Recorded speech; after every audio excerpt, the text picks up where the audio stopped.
Welcome. We've put this deep dive together specifically for you, focusing on, well, unlocking more referrals within your business network. Mm-hmm. Now, look, you already know referrals are important. That's not the news here. Right. Everyone says that. Exactly.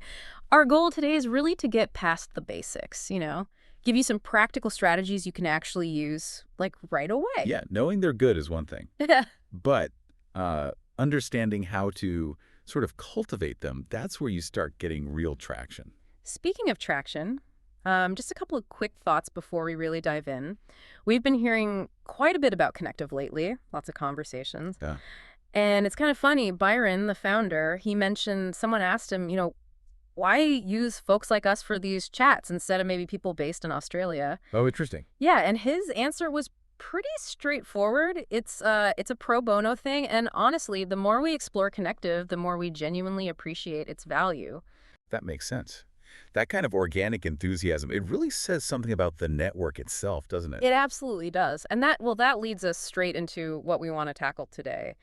Activating your, let's call them referral receptor. Referral receptors, I like that. Yeah, because in a network, like Connective, referrals are just vital for growth. But they don't just happen magically. No, definitely not. It takes real focused effort and a commitment, really, to supporting the other members. Right. So these receptors, think of them as the active mindset and the actions that make you actually aware of referral opportunities Hmm. and open to them, both giving and receiving. That's a great way to put it. It's really the difference between, passively sitting back, hoping referrals show up. Yeah, the wait and see approach. Exactly. Versus actively sort of creating the right conditions for them through connection, through support. Precisely. Shifting from wait and see to maybe seek and connect. So you can connect, yeah. It's about integrating this connective mindset, proactive, community-focused, helping each other out into your everyday business. Okay, so how do we do that? Yeah. How do we turn on these receptors? Right. So let's get into the first powerful strategy. Proactively ask your clients, what else can I help you with? Seems simple, maybe. But it's so effective because you're leveraging trust that's already there. Right. You solve one problem for them. Exactly. You've already delivered value, so there's an opening. They're likely more receptive to talking about other things. It taps into that reciprocity idea, too. You show you care beyond just the transaction, and people often want to, return that somehow. Totally. So you've just nailed their main problem. Don't just, wrap it up and leave. Right. Keep the conversation going. Yeah. Ask something like, okay, now that we've sorted out the main issue, what other challenges are popping up for you in the business right now? Or maybe, are there other areas where you need some support or expertise? Because I might be able to connect you with someone great. I'm part of this network, you see. Yes. Perfect. Mention the network. Or even thinking about a related area. Is anything else kind of keeping you up at night? And what's key here, I think, is that your immediate goal isn't always to sell more of your own stuff. No, not necessarily. You're positioning yourself as more of a resource hub, Yeah, a trusted advisor, which, of course, strengthens the relationship massively. absolutely. And just by having those wider chats, you naturally start uncovering other needs that maybe someone else in Connective is perfect for. So it's a win for the client. They get help. A win for your Connective colleague, they get a potential lead. And ultimately, it strengthens your position, too. It comes back around. Exactly. Which actually leads us really nicely into the second strategy. Okay, what's number 2? Constantly think, how can I add value to my clients through Connective? So flipping the perspective slightly. Not just your value, but the network's value. Precisely. Think about all that diverse expertise within Connective. It's like having this incredible arsenal of solutions just waiting. That's a powerful way to view it. Yeah. An arsenal, yeah. So when you're talking to a client, make it a habit. Mentally flick through the connected members you know.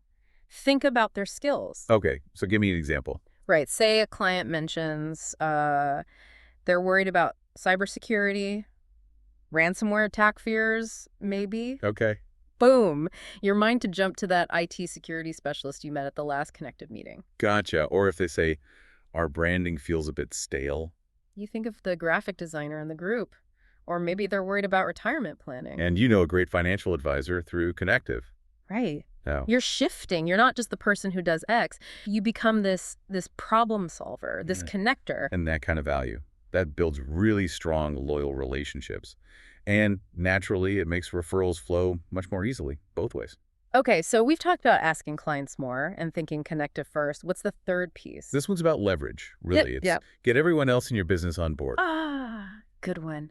Because it's easy to forget it's not just you talking to people. Exactly. Think about your team, your employees, Hmm. even contractors you work with regularly. They all have interactions. They all talk to clients, suppliers, other contacts. So many potential connection points. Huge potential. So you need to actually, educate them about Connective, Mm. what it is, who's in it, how this referral thing Make works. it part of the culture. Encourage what you called internal referrals. Yeah, get everyone asking themselves when they hear about a need that's outside your company's direct expertise, could a Connective member help here? That simple question could unlock so much. And look, you could even think about incentives.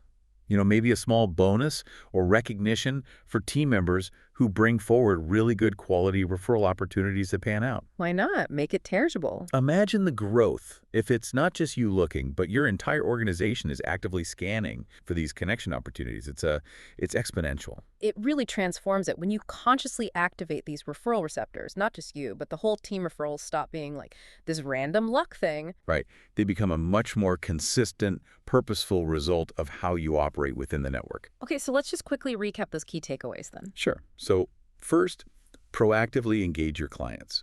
Ask that what else question. Listen beyond the immediate task. Second, constantly think about your network. How can connective members add value to your clients? Be that connector. And third, bring your whole team into it. Educate them, encourage them, maybe even incentivize them to spot those opportunities. Got it. So activating those receptors is the core idea. Absolutely. It's about being proactive, thoughtful, and network-minded. So here's something to leave you with, building on all that. Really consider this. How much could your business growth really change?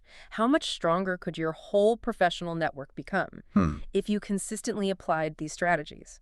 Proactively asking, always looking for connections, empowering your team. What would that actually look like in, say, 6 months or a year? That's a really powerful thought to mull over. It shifts it from theory to potential reality. Definitely. And just one final practical note. We mentioned Byron, the founder of Connective. Yeah. He's actually busy starting up new connective communities right now. So if this whole idea of a supportive, referral-focused network sounds interesting, if you want to learn more. You should definitely reach out to him, find out what's happening and how you might get involved. Absolutely. It could be a great next step.